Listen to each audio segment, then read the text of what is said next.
അതെ, പ്രിയപ്പെട്ട പ്രേക്ഷകർ, ഇന്നിപ്പം തൽക്കാലം മഴയൊന്നും ഇല്ലാത്തൊരു നല്ല അന്തരീക്ഷം പറയുന്നതാണ് നമ്മുടെ ഇന്നത്തെ കാലാവസ്ഥ റിപ്പോർട്ട്. ഒരു ജില്ലകളിലും മഴ മുന്നറിയിപ്പ് ഇല്ലാത്തതുകൊണ്ട് തന്നെ നമ്മുടെ ഇന്നത്തെ കാലാവസ്ഥ മാപ്പ്, എവിടെ കാലാവസ്ഥ മാപ്പ്? അതെ, കാലാവസ്ഥ മാപ്പ് മൊത്തം പച്ചിച്ച് നിൽക്കുകയാണ്. ഗ്രീൻ അലേർട്ടാണ് ഒരിടത്തും. എന്തില്ല, അലേർട്ടുകളൊന്നുമില്ല. പക്ഷേ അടുത്ത 3 മണിക്കൂർ നേരത്തേക്കുള്ള നമ്മുടെ സംസ്ഥാന ദുരന്ത നിവാരണ അതോറിറ്റിയുടെ മുന്നറിയിപ്പ് പരിശോധിച്ചാൽ തൃശ്ശൂർ തൊട്ട് കാസർഗോഡ് വരെയുള്ള ജില്ലകളിലൊക്കെ നേരിയ മഴയ്ക്കുള്ള സാധ്യത പ്രവചിച്ചിട്ടുണ്ട്. അപ്പം മൊത്തത്തിൽ ഇന്ന് മഴയൊന്നും കേന്ദ്ര കാലാവസ്ഥാ വകുപ്പില്ല. പക്ഷെ അടുത്ത 3 മണിക്കൂറിൽ തൃശ്ശൂർ മുതൽ കാസർഗോഡ് വരെ മഴ ലഭിച്ചേക്കാം. അപ്പൊ പൊതുവിൽ മഴ മാറി നിൽക്കുന്ന സാഹചര്യങ്ങളിലേക്കാണ് കാര്യങ്ങൾ പോകുന്നത്. അതുകൊണ്ട് തന്നെ അടുത്ത ദിവസങ്ങളിൽ ചൂട് ചെറുതായിട്ടൊന്ന് വർദ്ധിക്കും. മോശം കാലാവസ്ഥ ഇല്ലാത്തത് കൊണ്ട് മത്സ്യബന്ധനത്തിന് ഇന്ന് വിലക്കൊന്നുമില്ല. നമുക്ക് താപനില ഒന്ന് പരിശോധിച്ച് വരാം.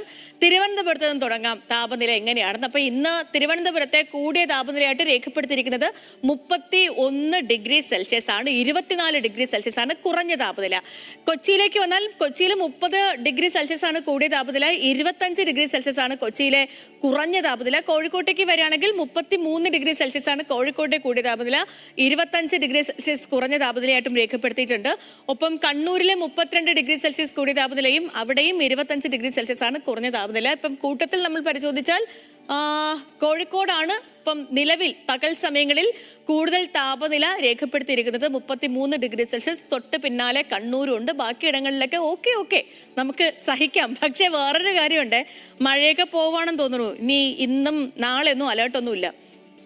ചെറുതായിട്ടൊക്കെ മഴ കിട്ടിയാൽ കിട്ടി, ആ ഒരു നിലയ്ക്ക് കാര്യങ്ങൾ പോകുന്നുണ്ട്. അപ്പോൾ അതുകൊണ്ട് ഞാൻ പറഞ്ഞു വരുന്നത് എന്താ വെച്ചാൽ നമുക്കിനി അടുത്ത ദിവസങ്ങളിൽ വീണ്ടും ചൂട് ചെറുതായിട്ട് കൂടാനുള്ള സാധ്യതയുണ്ട് എന്നുള്ളതാണ്. അപ്പൊ പ്രിയപ്പെട്ട പ്രേക്ഷകർ, ഇന്നത്തെ കാലാവസ്ഥ അല്ലെങ്കിൽ ഇന്നത്തെ ഒരു ദിനാന്തരീക്ഷ അവസ്ഥ നമുക്ക് ഇങ്ങനെ വിശകലനം ചെയ്യാം.